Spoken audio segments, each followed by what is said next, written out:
Somebody come get 'em, they're too old for TikTok. Hello and welcome to Too Old for TikTok. We have a great episode prepared today. There's so much happening on TikTok, so much happening in the world, but we'll use TikTok as a way to cope with everything in the world.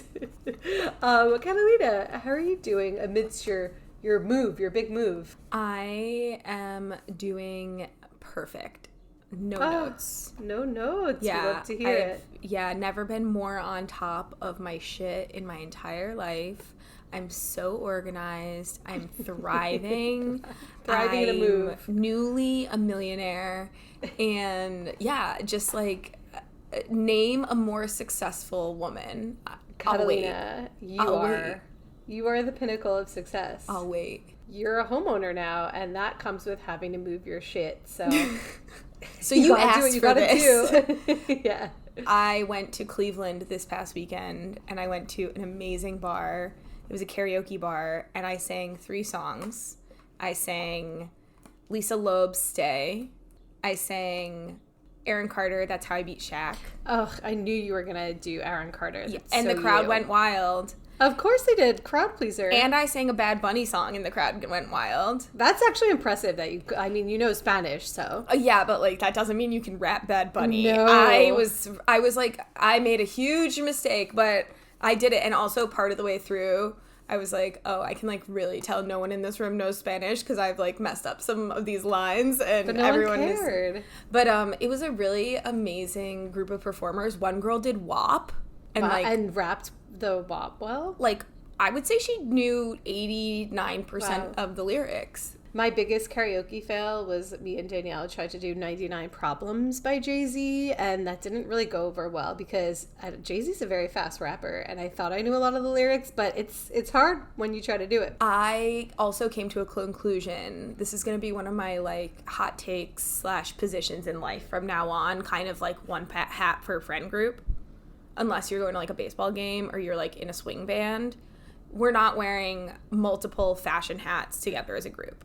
Unless we're on Your Bachelorette and we're all wearing matching bucket hats. Sure, that's intentional. Exception. That's intentional. Yeah. I'm saying like on an average night, like at a bar, sitting on a patio, are multiple people wearing like a wide brimmed hat? I hope not. Exactly. Yeah, exactly. Right. So anyway, so this is kind of in line with that rigid type of rule that I create for society, which is unless the song is meant to be a duet, don't sing karaoke in a group. Karaoke should be performed individually. I think it hits better.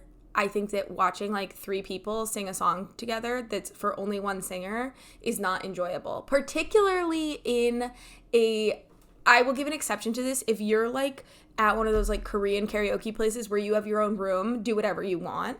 But if you're at a karaoke bar, kind of like the one we went to in Denver where you're like performing to a crowd, having a bunch of people sing poorly in a group, unless you're good, no. Don't do it. Question, does your theory apply to groups like if I were to sing a Backstreet Boys song, which we're going to talk about soon? No, doesn't apply to that. Doesn't apply to groups. The modality you said of duets. the song. Okay. So sing according to the modality of the song. If it's Backstreet Boys, group of 5, you can have up to 5. If it is a trio, you can have a trio.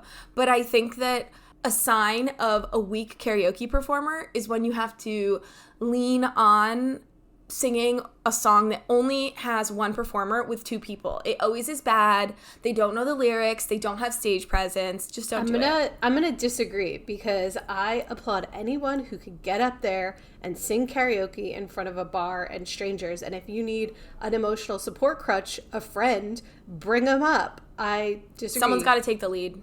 Usually someone does though in a group of 2, even if it's a song meant for one. I think it's unnecessary. I think that people need to grow up. Take your Klonopin and sing alone. Okay. And I say this as someone who's like done group performances many times, obviously. Well, obviously the best performance of karaoke ever was when we performed Defying Gravity. Which is notably a song, which is a duet, and there were 2 of us on stage singing it. Precisely. So. You're right. Actually, okay, maybe I changed my mind. Yeah. That would have hit so horribly if it were 4 of us singing it. Yes, I actually agree. Thank you. See, you're seeing my point now.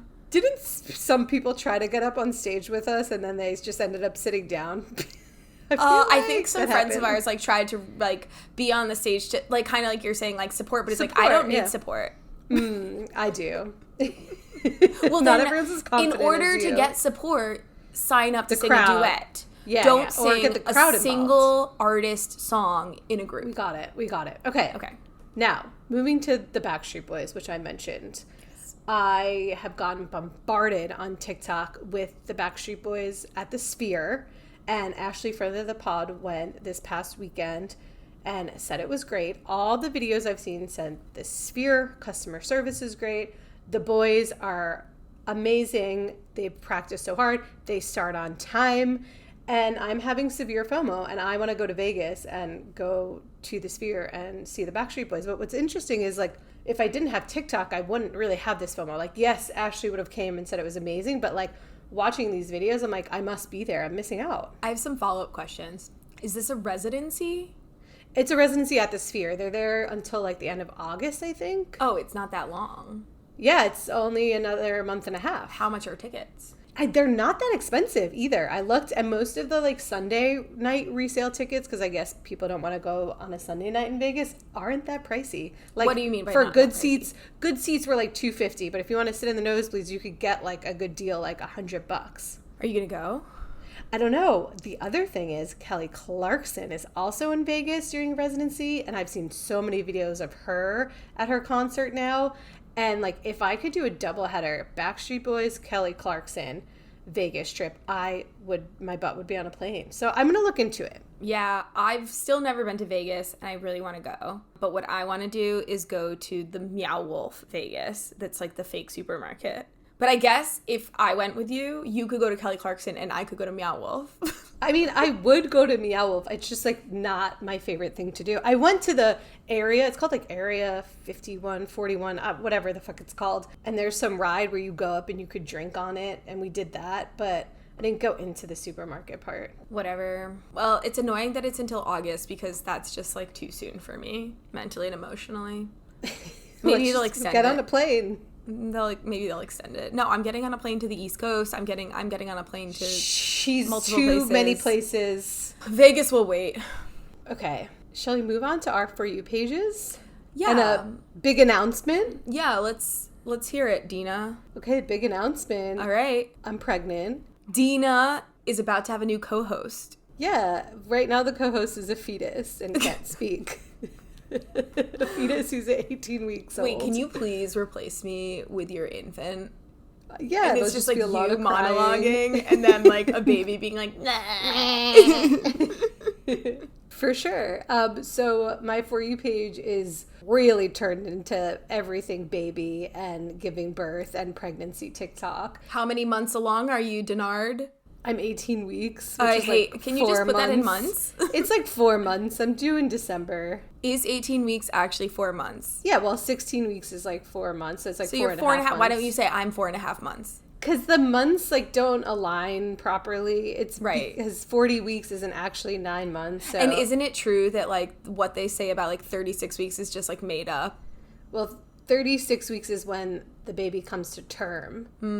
So the baby's fully cooked at 36 weeks. So if you give birth anytime after 36 weeks, like it's not an emergency, basically. But it's an emergency prior to 36 weeks. Yeah, because that would be preterm. Oh. I hope I'm getting these right. I'm not a doctor, so if I am saying anything I incorrectly, am. don't listen to us.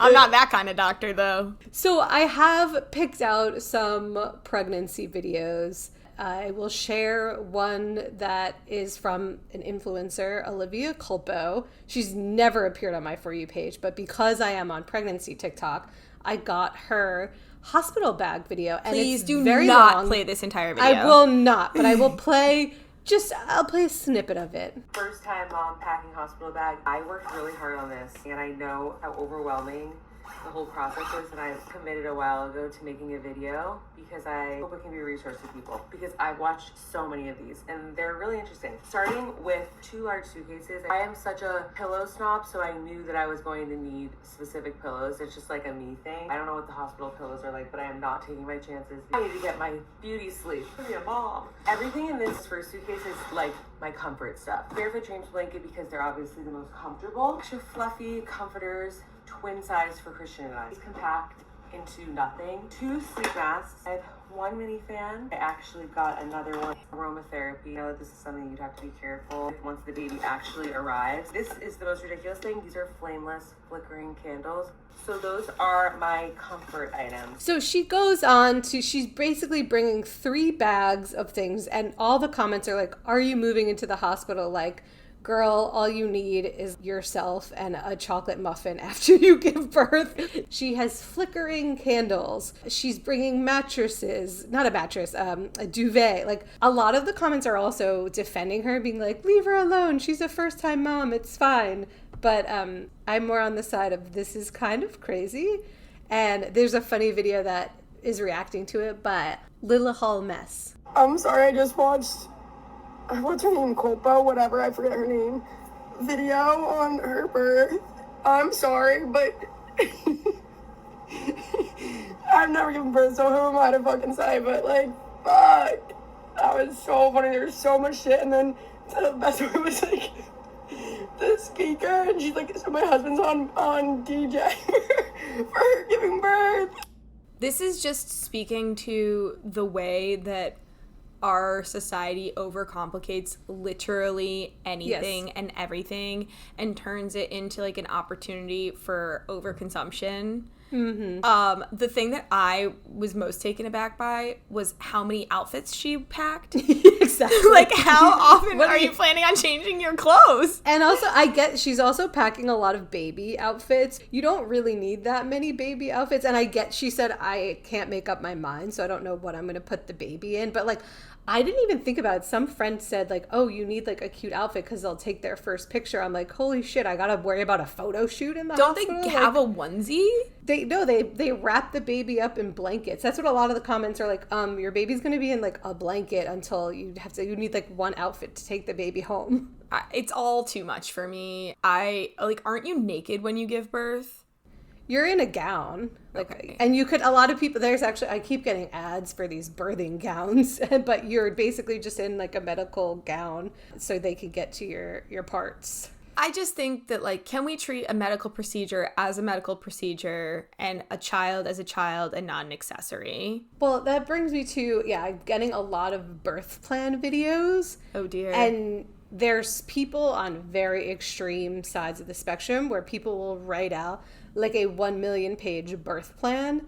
And I followed some doctors. I'll only follow doctors or like doulas who believe in science. Mm-hmm. I have tried so hard to get off the non-science, anti-induction, anti-everything. It's like, You don't know what's going to happen to your body. Like, be open to everything. That's my opinion. It's just like, I'm going to listen to the doctors and whatever they say is best. I'll probably, I'll take that and think about it myself. But like, I'm not going to go in with these expectations. I have a friend who gave birth in Spain, and I guess there's a procedure that they still do in some countries that in the United States is considered, what is the term? I think it's something violence. Like, I think the term is something violence. I've never heard of that. That hasn't come across my desk. Oh, it's considered a form of obstetric violence. But what's the procedure? The procedure is the Christeller maneuver. It's what when they essentially push on your uterus during labor. They like push on your stomach. And so in some countries it's like still practiced. Yeah. And in other places it's like not explicitly prohibited, but not widely practiced because it's considered to be like a form of obstetric violence. And she had that happen, but she like didn't know what it was. Right. And so maybe put that in your birth plan. Well, I mean, I'm giving birth in the U.S. Yeah, you're not in Spain, but I don't know. Just but like, I did hear they don't push on my stomach. They push on your stomach, I think, to avoid hemorrhaging after, also to get your placenta out after you give birth. Again, I've seen like some videos about that. So TikTok has been helpful in being like, I feel like I've heard every scenario. So I like knowing. I'm one of those people who I'd rather go in knowing what could go wrong, what could go right. So it's been helpful, but some videos and some people real scary, real wild. I have been enjoying the funnier pregnancy videos. There's one by Bree Krause. The reason you have to roll over so much in your sleep in the 3rd trimester when you're like gigantic and huge and everything sucks is actually so that the baby cooks evenly. I love this because you think you're going to learn something, and then it's just a joke about cooking the baby. I know. This is also, I think, what I was talking about last week, where I hadn't been watching TikTok for a long time, and then I felt like opening TikTok again and seeing the different type of like optimization of life content. Yes. Sort of is affecting my brain, so I can only imagine how it affects you to see so much discourse about pregnancy and childbirth and motherhood and all that. Yeah, like I said, I think the funny videos and like relatable content about pregnancy and how awful it could be, but like how beautiful it could be sometimes too, is great. But then the overconsumption you've been talking about, the videos about a registry and what to get a newborn is like, it's too much. Like I could spend probably all 9 months figuring out what fucking stroller I need and watch like a million hours of content about a stroller, but at some point it's like, you know, listen to your friends, like, and just make a decision. You could always change your mind. I mean, exactly. Cost, there's so many. I think it's not the same, but I feel like it's similar to planning a wedding, where like you can make it as bare bones and as complex as you'd like to make it. Right, and then you have like decision fatigue for sure, because there's so many options, but you just got to make a decision. And everyone has their like, this is the best way opinions about right things. And this is the best breast pump, or this is the best stroller. And it is helpful. Like I actually follow a baby expert about stuff, so she reviews strollers and all these things, and I find that helpful.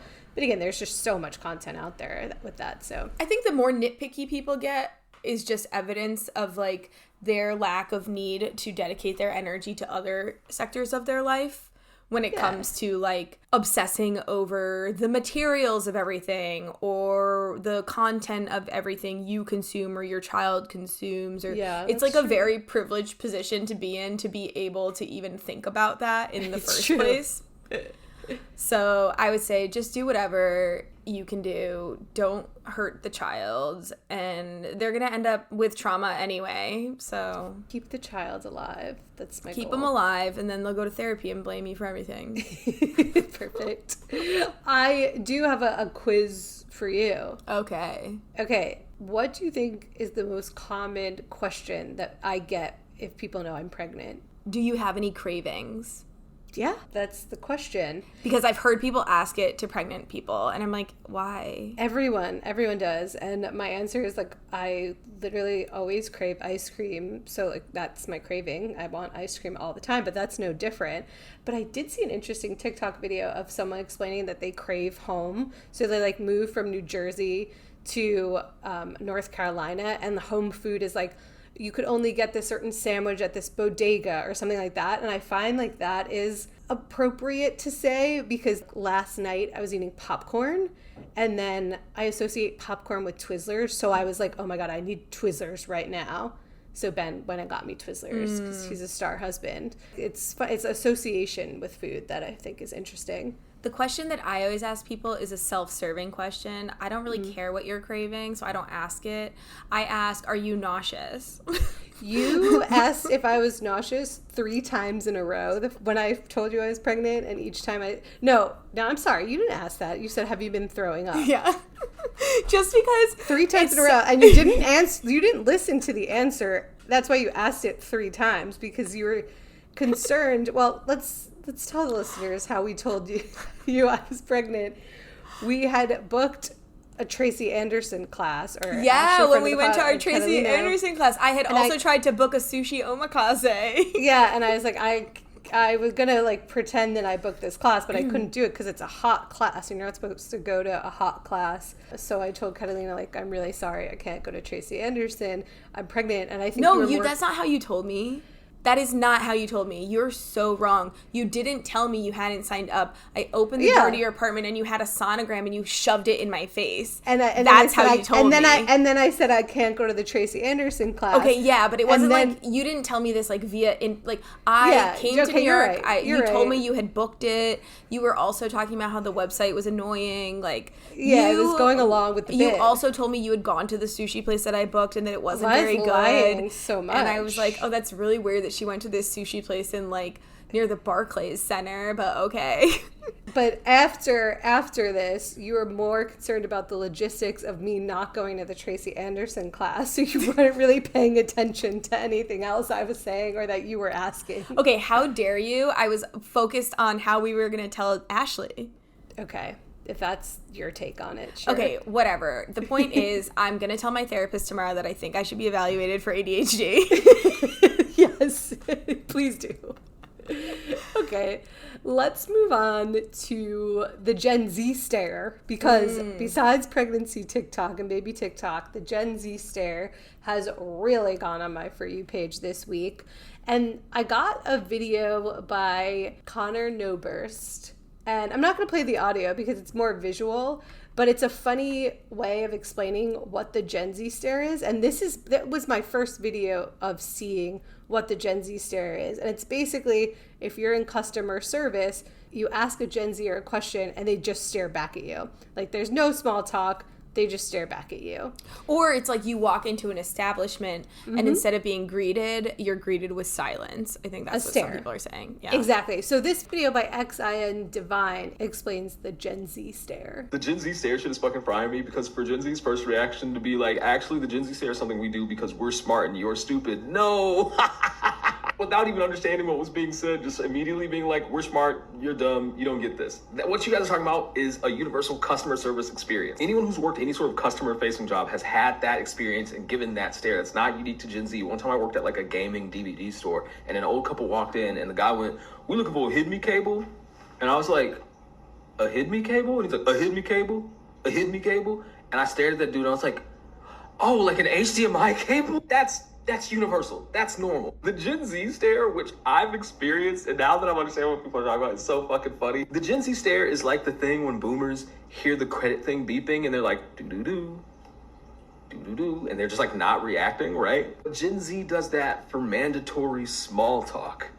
Like, it's like, "Hi, welcome to this establishment. How can I help you?" Obviously, it's not always. It's not ridiculous responses to ridiculous questions. It's just responses to initial greetings. Things that are like, "Hello, hi, how can I help you? What are you doing here? Do you need help with this ticket?" I love the fact that y'all immediately were like, actually, we are smarter than everybody else. Everybody else is dumb. And that's what's going on here, is that you guys are just dumb and we're smart and we're the first people to have ever worked a service job and the only people to react weird to it.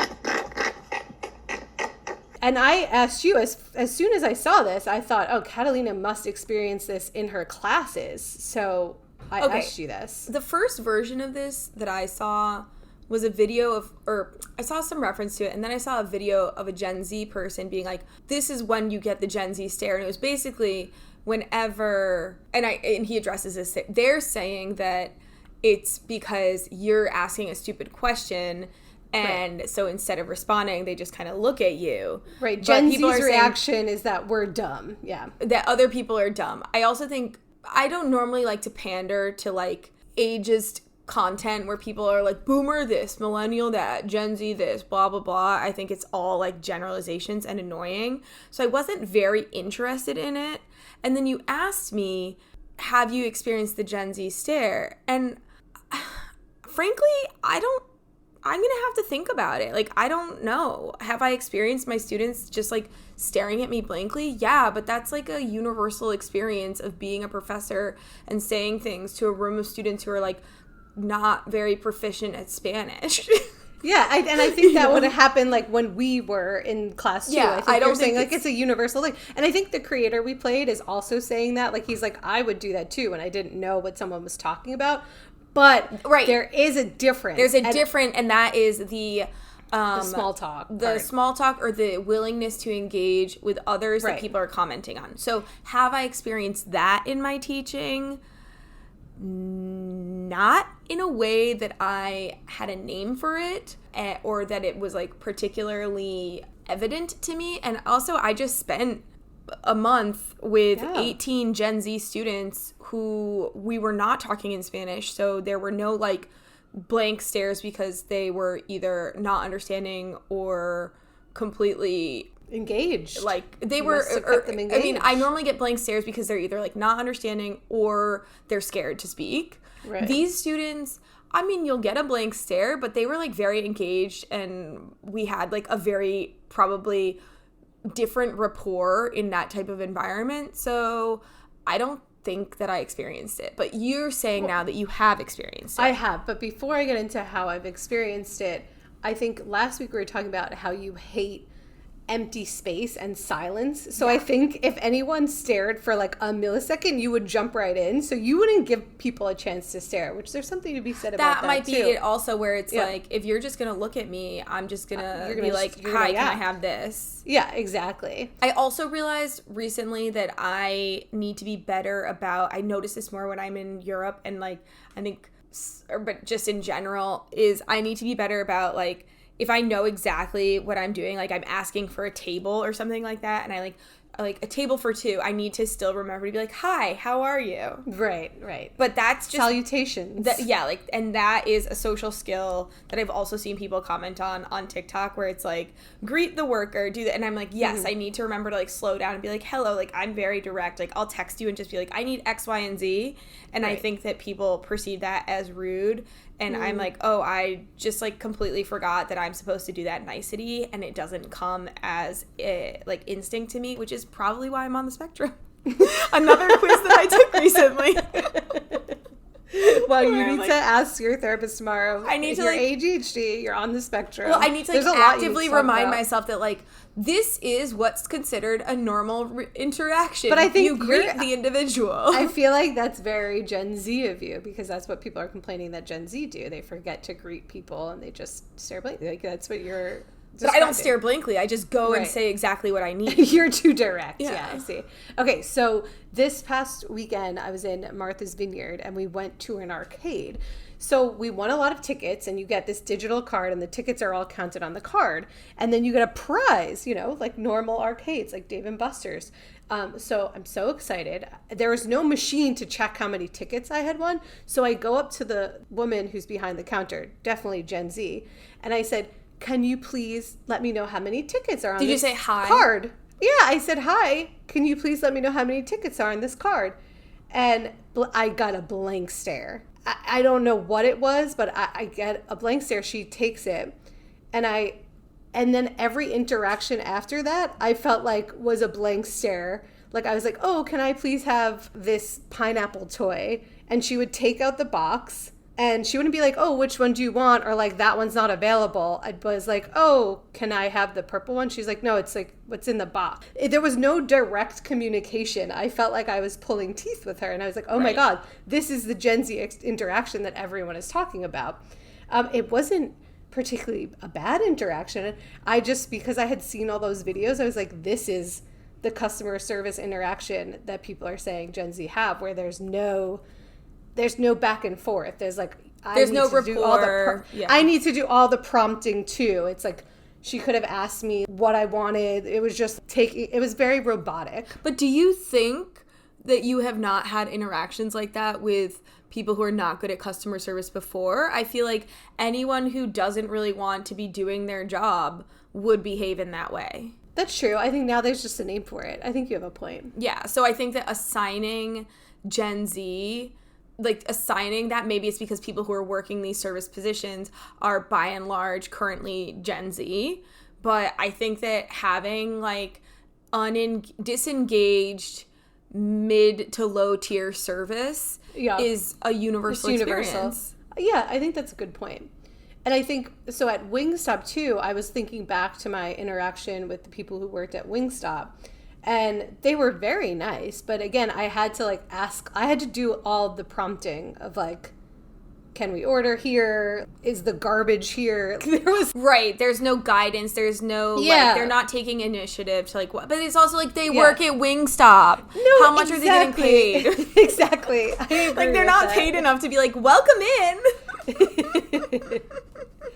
Very true. I mean, here I am, number one defender of Gen Z, which is hilarious. But I'm gonna try to be a little more attuned to it and see if I have any of those. But I think that what people are noticing is a lack of rapport in customer service spaces. For sure.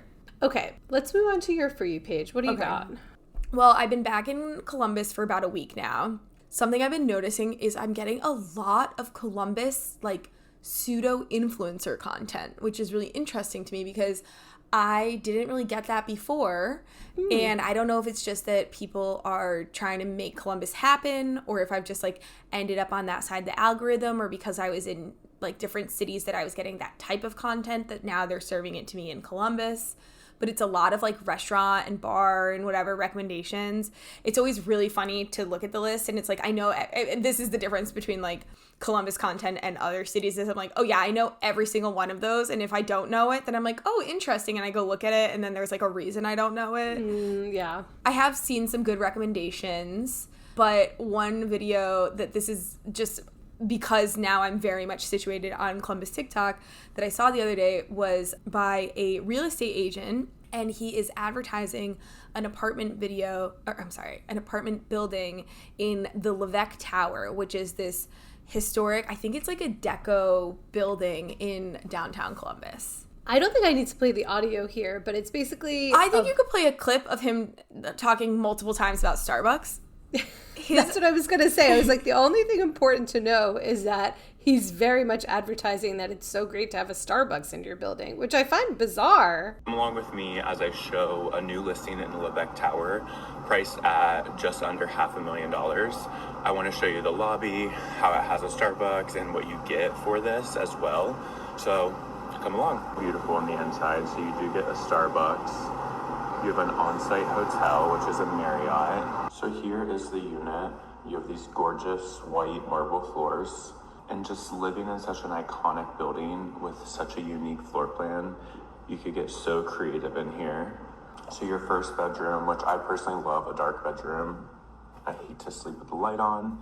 So what do you think? Would you live here for $500,000? You have a Starbucks in your unit.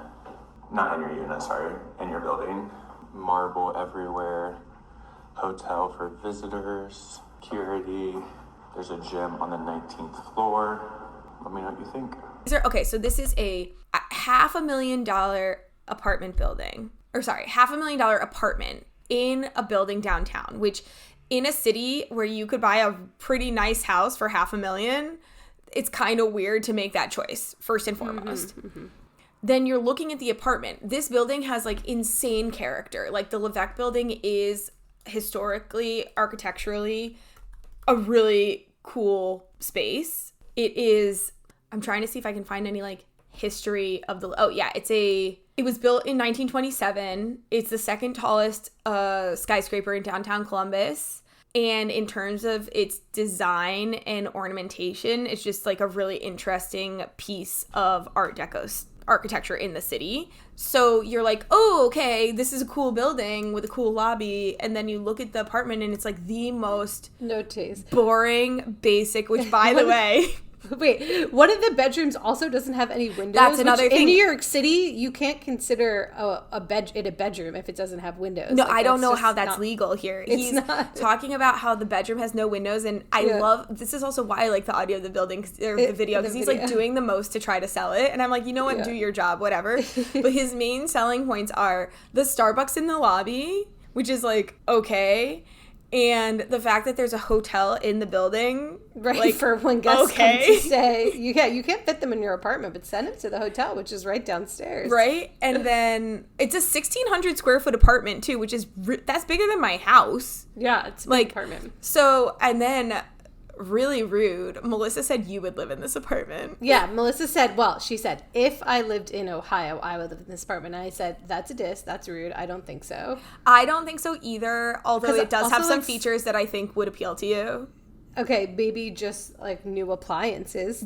Actually, that was one of the lowest. Like, that kitchen looks so bad. Yeah, it's like no, builder but grade. I didn't say the kitchen. I said new appliances. Oh, I was gonna say the Starbucks in the basement. That definitely doesn't appeal to me. I'm not like, I do love me some Starbucks every once in a while, but like, I like to take a trip to a Starbucks, not have it in my building. I want to know why that room doesn't have windows, and also who ends up buying that apartment, because that is buku bananas insane work to me. All right, let's move on to your next video. All right, my next video is Emma Doran, comedian. de-influencing you from certain behaviors and telling you what you need is a night out. Signs that you need a night out. Can't always be gone on nights out, but these are signs that you should get a doctor's note or something, that it's actually a necessity. I say this with love, but if you're contemplating buying a walking pad, you need a fucking night out. Talking about cortisol levels, you need a fucking night out. You need to go straight in, start early, start 5:30. Yeah. If you're talking about getting chunky layers in your hair, you need a fucking night out. Similar, but if you're talking about getting a bob, okay, if bobs have never suited you for your whole life and you think, oh, this summer it's going to be different, it's not. Do you know what suits you? Brunch.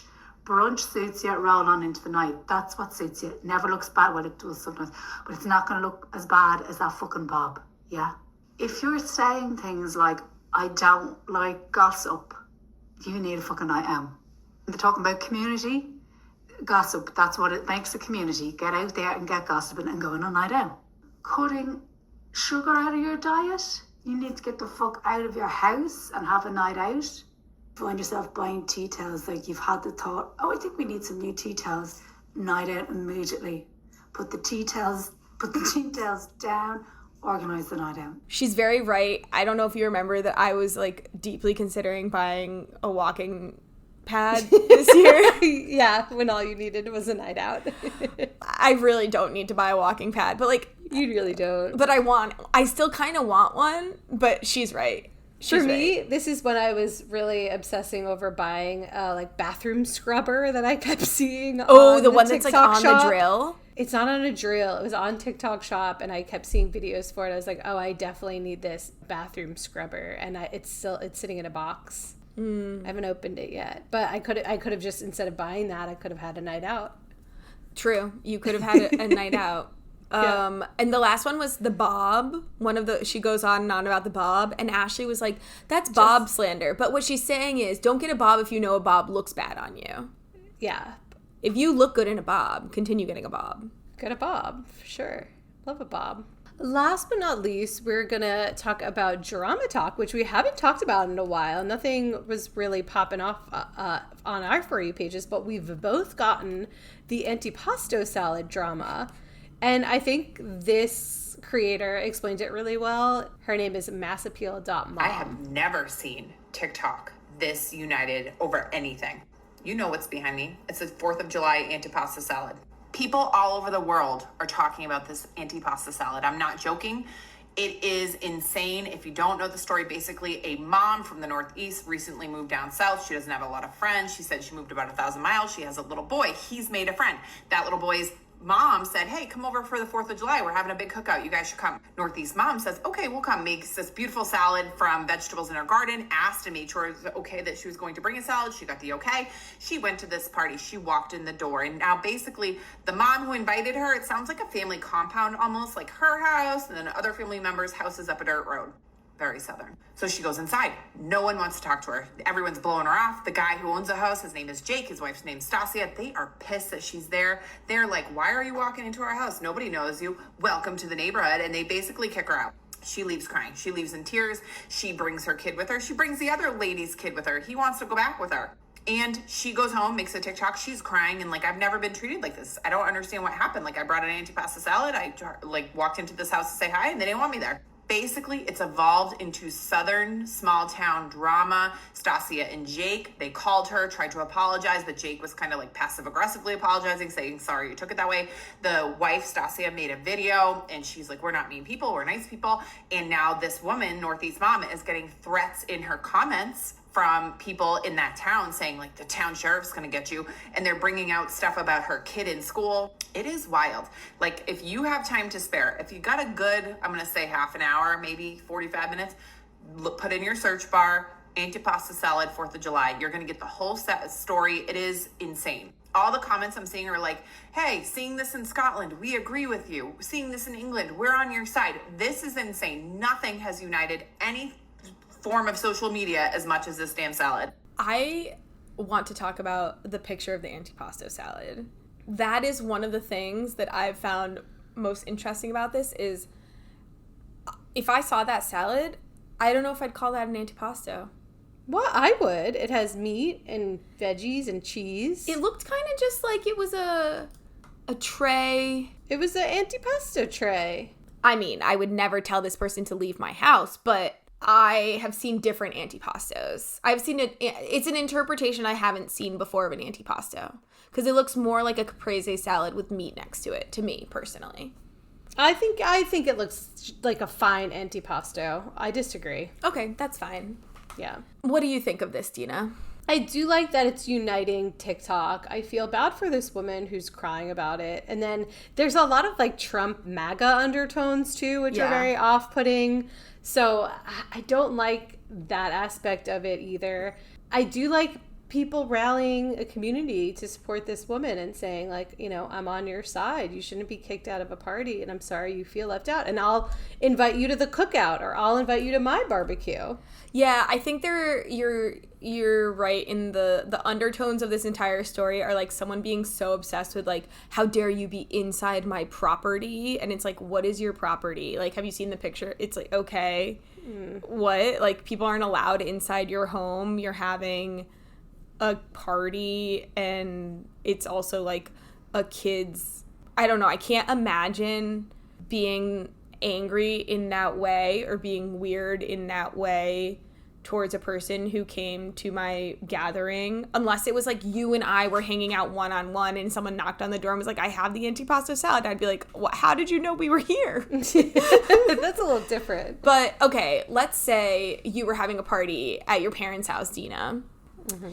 A pool party, for example, and you knew who was coming to the pool party, and then day of, someone who you hadn't invited showed up, they brought some food or whatever. How would you react? Wait, but that's not what happened here. The lady told her to come. No, the lady who lived at the house didn't tell her to come. It was like her child's friend was the one who had like invited. She was invited via her kid. Her kid was invited. And so she like brought her kids to this party. Oh, she wasn't directly invited by But the kids were invited. The kids were invited somehow in the grapevine. So she like was chaperoning her child, shows up to the party. So it's like she wasn't directly invited, but her children herself. Her children had some sort of invitation. I see. You know what? I don't know the kid dynamic and like the proper I guess I'll learn when I have a child, but I have empathy, so I do want to say I would be like, you can stay. Yeah, unless they showed up and were like behaving really poorly or like were really rude or just like touching and doing things in the house that were inappropriate. But like I think the woman attended the party under the impression that like in the way that like I've been invited to parties that I don't really know the people and I'm like, all right, I'll go, and you know, you show up, you bring something, and they're having a house party, so they're expecting that. But if it's a closed list house party, would you feel some sort of way? I don't know. I think it depends really on what type of party it is. If it was this kind of like loose like invitation, but like if it was like a wedding or something bigger, that would be super weird. I'm saying that's I gave you the example, a pool party at your parents' house. And someone brought a friend who wasn't actually, like, didn't tell me they were. I mean, you know, you would be annoyed at the friend. I'd be annoyed at the friend for not asking and being like, can I bring a friend? And I'd be like, yeah, you can. But yeah, I'd be annoyed at the friend, not the person. But you don't take it out on that person, and you also don't act like really weird and aggressive towards that person. Of course. What are you doing in my house? Type shit. Exactly. Yeah. Well, I've seen a lot of videos of people being like, if this person with the antipasto showed up to this type of gathering, like one girl was like, if they showed up to like a Dominican gathering, and most people seem to be under the like are functioning under the assumption that, or the belief that if you bring food, it's fine. So now I guess I'm just gonna crash parties and bring like a like a chicken parm and see what happens. Chicken parm sounds great. I mean, I'd take a chicken parm at a party. Yeah, of course. I mean, it's like, what kind of party are you crashing, and are you actually a crasher? But putting that much effort into a food to bring to a party, you're not thinking you're going to like a rager. You think you're going to like a potluck that someone invited you to. Yeah, well, I'm glad it united TikTok. That's the best part of this. True that. Well, my pregnant queen, Oh my God. Are you nauseous? Am I throwing up? Am I nauseous? No, first trimester I was nauseous, but I was not throwing up. But now I'm not, which is great. Excellent. Well, on that note, we will see everyone next week. Thank you so much. bye. Bye.